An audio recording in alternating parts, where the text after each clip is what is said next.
Ito ba yung solusyon mo, PBBM? Mag-vlog? Di ba kontrang-kontra ka sa gantong klase, Erwin Tulfo? Binoto kayo ng tao, hindi po kayo vlogger. Kung vlogger na kayo, mag-resign kayo at maging vlogger, okay. Mag-live ka lang live hanggang gusto mo.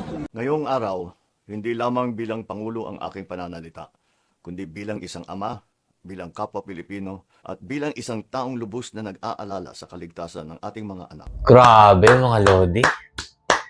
Woo! Sang-ayon po ba kayo, mga Lods, na ganito po yung trabaho ng ating presidente? Yung tipong kapag may nangyaring krimen o trahedya sa ating bansa, iba-vlog na lang po niya, mga idol.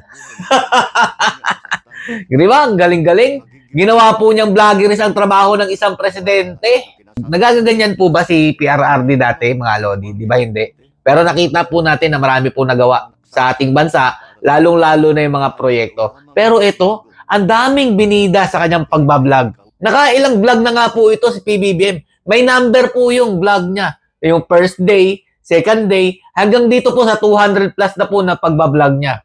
Tapos, mga Lodi, ang kinaiinis po natin dyan, hindi naman po nakakatulong itong ginagawa po ni Marcos Jr. Kunyari, may simpatya lang po siya sa mga nangyaring gantong ganyan. Akala niyo po talaga ramdam na ramdam niya ang paghihinagpis ng mga magulang na nawalan ng mga bata. Ito ba yung solusyon mo, PBBM? Mag-vlog? Di ba kontrang-kontra ka sa gantong klase, Erwin Tulfo? Pakinggan po natin si Erwin Tulfo, mga Lodi, doon sa ginawa po ni Senator Alan Peter Cayetano. Ito. Di sure po sinabi ni Sen. Rafi na kaduwagan yung pag-broadcast sa FB imbis na dito sa floor. Hindi naman si Alan Cayetano vlogger. Is he a vlogger? Tanong ko sa kanya. Vlogger po ba si Senator Alan Cayetano? Senator Alan, senador po kayo, binoto kayo ng tao, hindi po kayo vlogger. Kung vlogger na kayo, mag-resign kayo at maging vlogger, okay. Mag-live ka lang live hanggang gusto mo.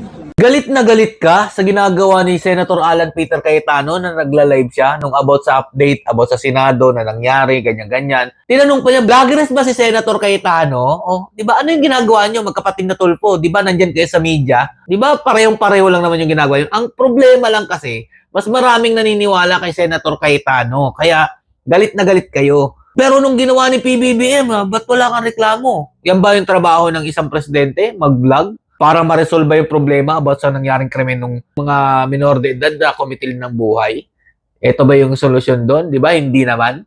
O ba't hindi mo sitahin? Ba't hindi ka magdadadakdak? At ito pa, mga Lodi, hindi naman po si Senator Alan Peter Cayetano lang po yung gumagawa na gumagamit ng FB para ma-update ang mga kababayan natin Pilipino. Ito rin po si Gatchalian na. Bakit hindi mo sitahin? Si Claire Castro, nagbablog yan ah. Yan ba yung trabaho ninyo? O, ba't di mo sitahin? Selective kasi yung pagpuna mo. Doon ka lang sa mga kumukontra sa inyo, nagnangangak-ngak. Pero dito sa mga nakakatanggap di umano ng mga maleta at nagbibigay ng mga maleta sa inyo, wala kayong ginagawa. Diba? Ganyan ang trabaho ng Tulfo ngayon, mga Lodi.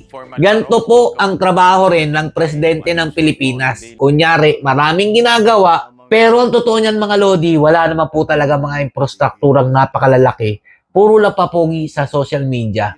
Diba? With editing pa yan, mga Lodi. With background music pa yan. Tapos hindi masita ni Senator Erwin Tulfo.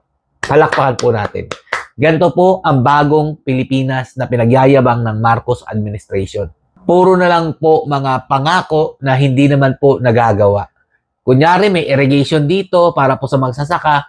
Pero tanungin niyo po yung mga magsasaka, mga Lodi, kung napakinabangan ba? Hindi. Pero pagdating sa lente ng camera, napakaganda po tingnan.